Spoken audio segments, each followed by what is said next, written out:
Good morning, boys and girls. Today I'm going to read you Wayside School is Falling Down, Chapter 7. Myron crumbled a cracker on the windowsill next to his desk, then looked away. He knew Audley came only when nobody was looking. A little while later, a bird landed on the windowsill and ate the crumbs. Myron watched him out of the corner of his eyes. He was a black bird with a pink breast. Myron had named him Audley. Myron had named him Audley.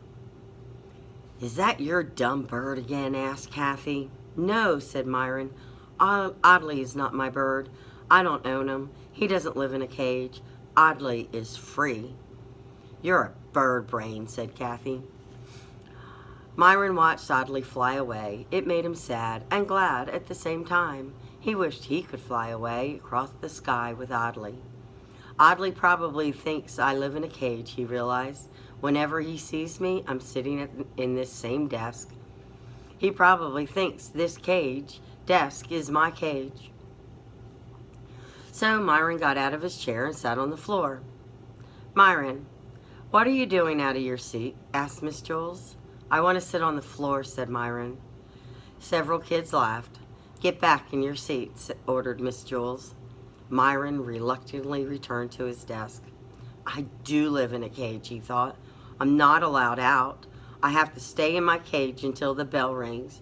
Then I have to go down the stairs. Then when it rings again, I have to go up the stairs. Then when it rings again, I have to go down the stairs. Then when it rings again, I have to go up the stairs. I'm never free." The bell rang. Myron went down the stairs.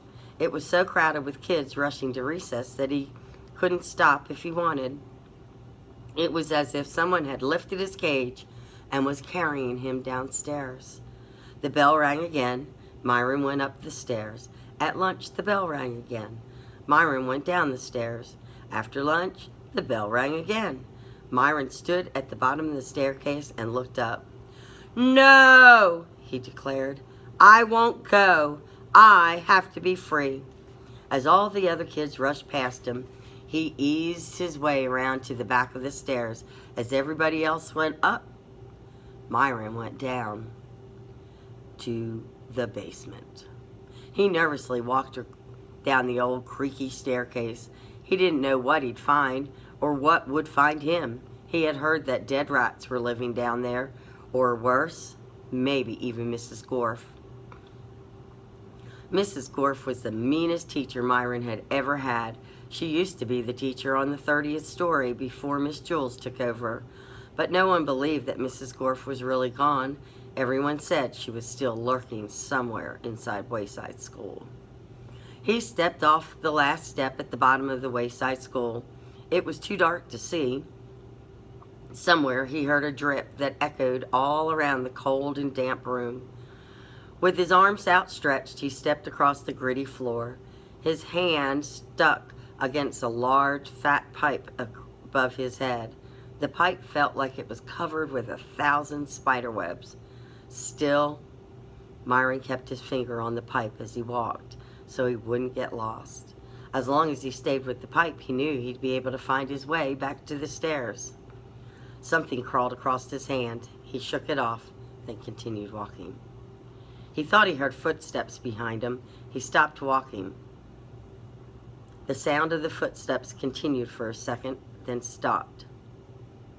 He started again, then stopped. The footsteps stopped a few seconds later. He wasn't alone. It was too dark for Myron to see who was following him, but he realized that meant that the people couldn't see him either. Whoever was coming after him had to have been following him along the pipe too. So Myron left the safety of the pipe and headed blindly across the basement. The footsteps continued behind him. He stopped. The footsteps stopped too. He bent down, then untied and took off his right sneaker. He threw it to the other side of the basement. He heard it hit the floor. Then the footsteps started after it. Very quietly, he took off the other sneaker and threw it in the same direction. He never heard the shoe hit the ground. The footsteps started after him again. He started to run. but slipped in his socked feet on a spot of slime. His hands hit loud and fell as hard as he fell on the cold floor. The footsteps came hurriedly toward him. He held his breath and tried to be as quiet as possible. A light turned on above his head. He screamed. "I believe this is yours," said a bald man. He was holding Myron's left sneaker. Next to him were two men with black mustaches. One of them held a black attaché case. Myron shook his head. "That's not my shoe," he said. "I never saw it before." The bald man glanced at Myron's shoeless feet. "What's your name?" asked the man with the attaché case. "Myron," said Myron. He regretted it as soon as he said it. He wished he had made up some fake name. The man opened his attaché case and took out a notebook. "Myron," he repeated as he thumbed through the notebook. "You're supposed to be in Miss Jules' class at the desk next to the window in front of Sherry." "What are you doing out of your cage? I mean your seat?" asked the man with the mustache. "I just want to be free," chirped Myron. "Please don't hurt me. If you let me go back to Miss Jules' room, I'll never come down here again." "Well, do you want to be free, or do you want to be safe?" asked the bald man. "Huh?" asked Myron. "You can't have it both ways," said the bald man. "Do you want to be safe?" asked one of the men with the mustache. "Do you want to sit in the same chair every day and go up and down the stairs every time the bell rings?" "You'll have to go to school 5 days a week," said the other man with the mustache.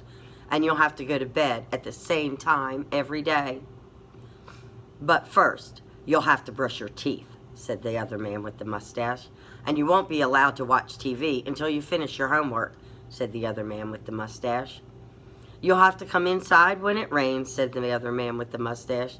"But first, you'll have to wipe your feet," said the other man with the mustache. "Or you can be free." The man took a pencil and paper out of his attaché case. "So do you want to be safe, or do you want to be free?" Myron looked at the three men. "I want to be free," he said bravely. The man with the attaché case wrote something on the piece of paper and gave it to Myron. "Sign here." Myron couldn't read the piece of paper. It was written in some kind of foreign language. He signed his name. The man took the pencil and paper from Myron and put it back in his attaché case. "Okay, you're free," he said. "Good luck, Myron," said the bald man. "Here, I think you'll need this." He gave Myron his left sneaker, then reached up and pulled the chain. The light turned off. Myron found himself alone in the darkness. He put his shoe back on, then hopped across the basement floor. He had no idea how to get back. At last his hand hit against a pipe, but he still didn't know which way to follow it, left or right. He didn't even know if it was the right pipe. He turned left and continued hopping, keeping his finger on the pipe. He was just ready to turn around and try the other way when he nearly fell over the bottom stair. He hopped up the stairs and continued hopping all the way to Miss Jules' room. He was tired, sore, and dirty. "You're late, Myron," said Miss Jules. "Go write your name under the word discipline. Then return to your seat for the arithmetic test." But Myron didn't feel like taking an arithmetic test, and he definitely didn't want to write his name on the board. So he sat on the floor, and there was nothing Mrs. Jules could do about it. He was free. After school, Mrs. Jules found Myron's other sneaker in the teacher's lounge in the refrigerator. And that's the end of chapter 7.